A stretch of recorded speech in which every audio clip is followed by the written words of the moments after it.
राधे कृष्ण राधे कृष्ण। सप्तम सर्ग। नारद जी को गान विद्या का प्राप्ति होना।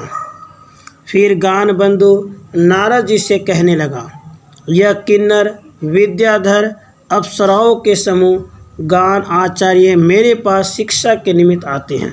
हे तपोधन, गान विद्या तप से नहीं आती है, इससे श्रम कर तुम हमसे गान विद्या सीखो।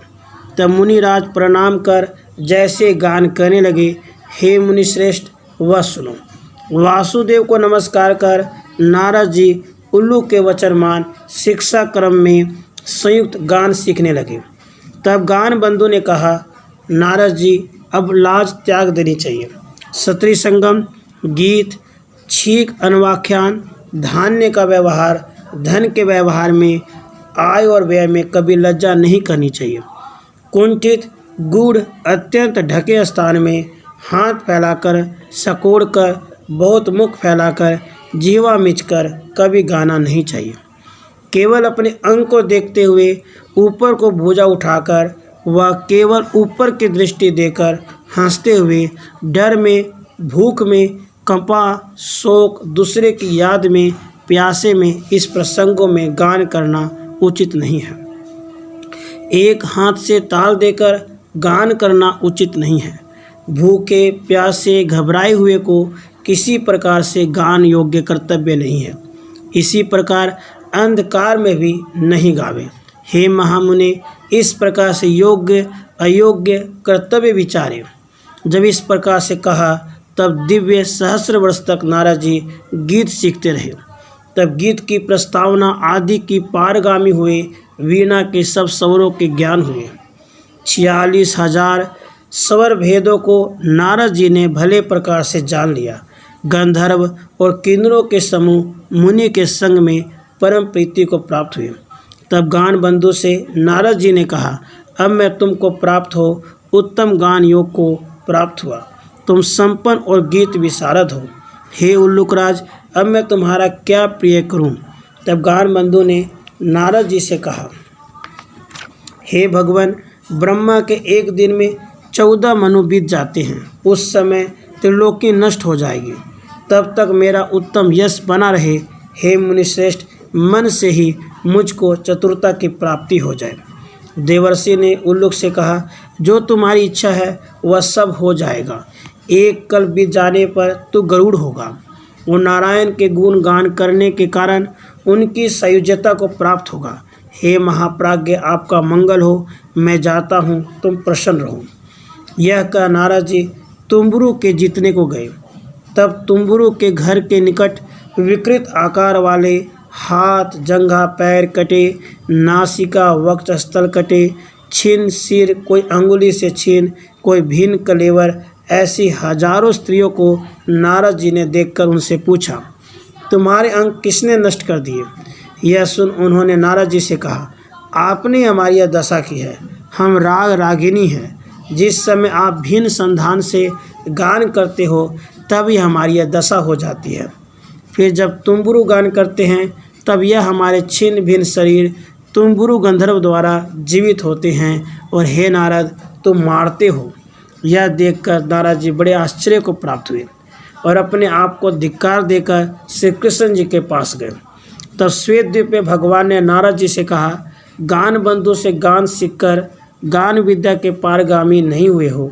हे नारद, गान विद्या में अभी तुम तुम्बुरु के समान नहीं हुए हो। जब वैवस्वत मनु के 28वें युग में द्वापर के अंत में यदुकुल में मैं अवतार लूँगा, देवकी वसुदेव से जन्म लेने से कृष्ण मेरा नाम होगा। उस समय तुम आकर हमें इस बात का स्मरण कराना। हे सुवर्त, उस समय मैं तुमको गान संपन्न कर दूंगा और तुम्बुरु से भी अधिक कर दूंगा। तब तक तुम यथा योग्य देवगंधर्व की योनि में इसकी यथा योग्य शिक्षा करो। यह कह भगवान अंतर्धान हो गए। तब मुनि भगवान को प्रणाम कर वीणा बजाने में तत्पर हुए। देवताओं के समान संपूर्ण आभरणों से भूषित तपोनिधि अत्यंत वासुदेव परायण कंधे के ऊपर वीणा धरे सब लोकों में विचरते थे।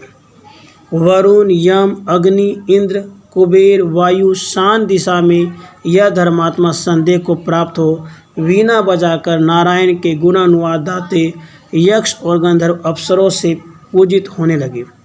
ब्रह्मलोक को प्राप्त हो कुछ दिन उपरांत वहाँ जो गीत वाद्य में विशारद हाहा हुहु नामक गंधर्व थे, अर्थात गंधर्व नित्य ब्रह्मा जी के गान करने वाले हैं, उनके साथ मिलकर नारायण के निमित्त गान करते रहे और महातेजस्वी ब्रह्मा जी से पूजित होकर उन सर्वलोक के पितामह ब्रह्मा जी को प्रणाम कर सब लोक में यथेच विचरण करने लगे।